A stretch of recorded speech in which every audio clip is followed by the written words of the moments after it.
नमस्कार, आप देख रहे हैं सत्य हिंदी और मैं हूं आपके साथ कृति सिंह। अमेरिका में खतरनाक फंगस की तस्करी करते हुए 2 चीनी नागरिकों को पकड़ा गया है। अमेरिकी जांच एजेंसी FBI के मुताबिक ये फंगस अमेरिका में फसल को पूरी तरह से बर्बाद कर सकता था और ये चीन की एक बड़ी साजिश थी ताकि वो अमेरिका की कृषि को नुकसान पहुंचा सके।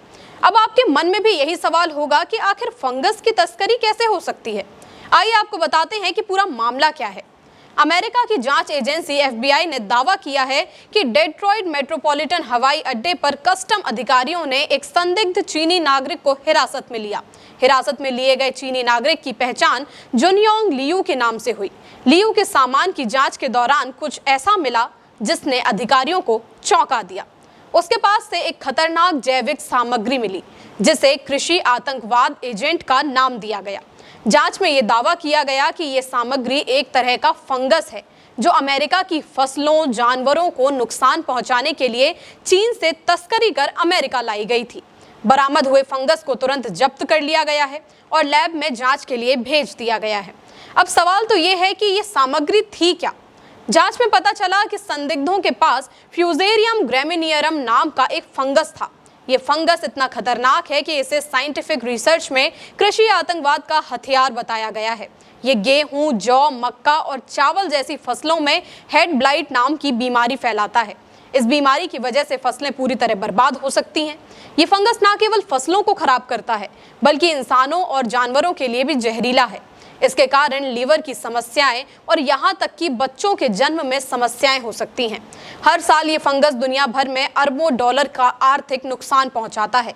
जांच एजेंसियों ने खुलासा किया है कि साजिश में लियू अकेला नहीं था। लियू के साथ उसकी गर्लफ्रेंड जियान भी शामिल थी। जियान मिशिगन विश्वविद्यालय की एक लैब में काम करती है।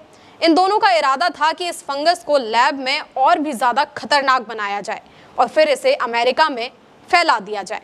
इस मामले पर FBI निदेशक काश पटेल ने X पर पोस्ट करते हुए लिखा कि ये मामला राष्ट्रीय सुरक्षा के सामने एक चेतावनी है। ट्रंप प्रशासन में रक्षा और खुफिया मामलों में शामिल रहने वाले पटेल का कहना है कि ये सिर्फ तस्करी का मामला नहीं है, ये एक सोची समझी साजिश हो सकती है जिससे हमारी कृषि को नुकसान पहुंचाया जा सके। उन्होंने चेतावनी दी कि विदेशी ताकतें, खासकर चीन, अमेरिका के अहम ढांचों को निशाना बनाने के लिए जैविक और रासायनिक पदार्थों का इस्तेमाल कर सकती है। पटेल ने अमेरिकी सरकार से कहा कि सीमा सुरक्षा और जैव सुरक्षा को और भी मजबूत किया जाए ताकि एग्रो टेररिज्म से बचा जा सके। आसान भाषा में कहें तो कृषि आतंकवाद यानी एग्रो टेररिज्म एक ऐसी चाल है जिसमें जानबूझकर खेतों को, फसलों को, खाने को, सप्लाई को नुकसान पहुंचाया जाता है। इसका मकसद पैसे का नुकसान करना और खाने की कमी पैदा करना होता है। इस रणनीति के तहत अमेरिका के बड़े कृषि क्षेत्र को खराब कर बड़ा नुकसान पहुंचाया जा सकता था।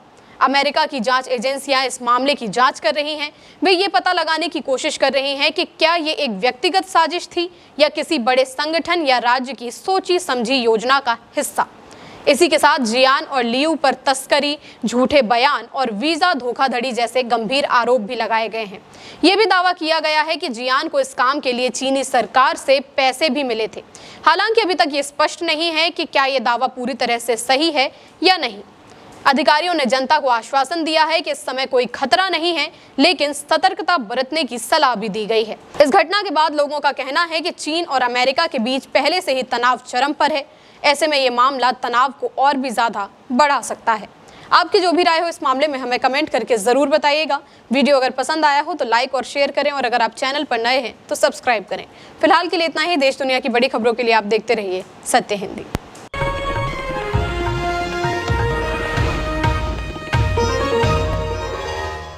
Copyright disclaimer under Section 107 of the Copyright Act 1976. Allowance is made for fair use for purposes such as criticism, comment, news reporting, scholarship, and research. Fair use is a use permitted by copyright statute that might otherwise be infringing.